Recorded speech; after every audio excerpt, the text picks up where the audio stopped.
Hello, everybody, and welcome to Unity Update Coronavirus episode. Welcome to my living room. I've been working at home for a while, predominantly as with the rest of our team, and no doubt many of you are working from home as well. Wanted to give you a quick update here because, of course, there's a lot of uncertainty in the world, and we needed to update you guys on what's happening at Unity. So first of all, you might have noticed that the cars are a little bit delayed. We do have a lot of our supply chain in Wuhan. That's where the Chinese automotive industry is located. We started noticing delays in the supply chain already in December, and then of course it progressively got worse in January and February and March. Obviously now the United Kingdom is completely locked down. So for the moment, we are really focusing on doing whatever we can to prepare for when things get back to work and get started again. Of course, in a time of uncertainty like the automotive industry has at the moment, that also means there's new opportunities, and some of those opportunities can even accelerate things moving forward, as for example, new assets become available to the market and so forth. Not that I can discuss in any length due to confidentiality clauses, but we've noticed some direct opportunities already that can help us get our car to market sooner. And what we're doing from home predominantly at the moment is making sure we're well prepared to capitalize on those new opportunities as they become available. I want to do a quick shout out to the government of Sweden. We think you're doing a great job. I trust in the strategy that Sweden has taken. I know it's very different to what else is happening out there in the world. And as we sit in this time of uncertainty, we're very thankful for some of the government programs that are in place to support companies like us to make sure we stay healthy and survive this period and are well set to thrive in a post-coronavirus world, which we're very, very optimistic about, and we think you should be too.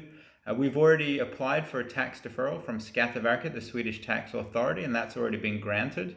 I think they're doing phenomenal work. You could almost see the Skatteverket, the tax authority, and other authorities in Sweden as the doctors and nurses of the economy at the moment, and we've already found their work to be beneficial. In addition to that, we are conducting a reconstruction, as many companies in Sweden no doubt will do.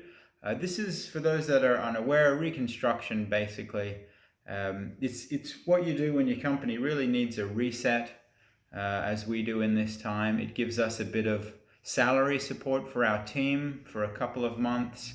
It also minimizes some of our old outstanding liabilities and helps us have a plan for catching up to those, as well as resetting the strategy of the company, which at this moment is very much focused on some of our revenue generating activities where we have assets already now in production that we can deploy to generate revenues, and that's very much the focus for the next couple of months. Something we've been focusing on for a good year now is trying to improve the economics of sustainable mobility, and some of those products and projects we've been working on. For example, ad-supported charger network. We have contracts in place and we're starting to roll out things like that now. So this is where we generate the revenues while we wait for our car to come back online, and it dovetails nicely with that agenda of improving the economics of sustainable mobility by generating alternative revenues other than simply selling a car. So for those reasons, the future looks very bright. We're extremely optimistic about how it looks. Now, in terms of actual coronavirus actions that we're taking, of course, we're people that like to come up with a lot of great ideas, and we're working on some ideas at the moment. We've got our 3D printers working around the clock, printing personal protective equipment, masks, and so forth. We've made our first delivery to Lund Hospital, working with also LTH, it's the University Engineering Department in Lund. And there's really a great amount of support rallying behind the hospitals, especially to make sure they have the equipment they need, or that we can at least contribute in some way. We're also talking to different supply lines for personal protective equipment in the event that Sweden needs any personal protective equipment. For the moment, for those that are all around the world, I guess you're probably under significantly more lockdown than we are here in Skåne. Things are almost business as usual here. There's a little bit of lockdown, but we can still move fairly freely. I think this is a good strategy for society here. For the moment, no doubt things will probably get a little more locked down. And as said, we trust the authorities to make the right decisions at the right time, and we support what they do. And in the meantime, we focus on getting our work done.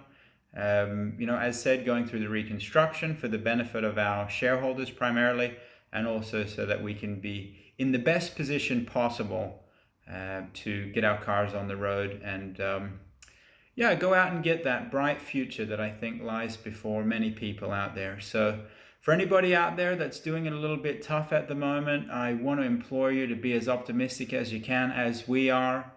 I think there is really a bright future for everybody. We just need to really be optimistic and support our decisions made by the government and look after our local community as best we can. Thank you very much for tuning into this episode. We will try to update you whenever there's any new news. All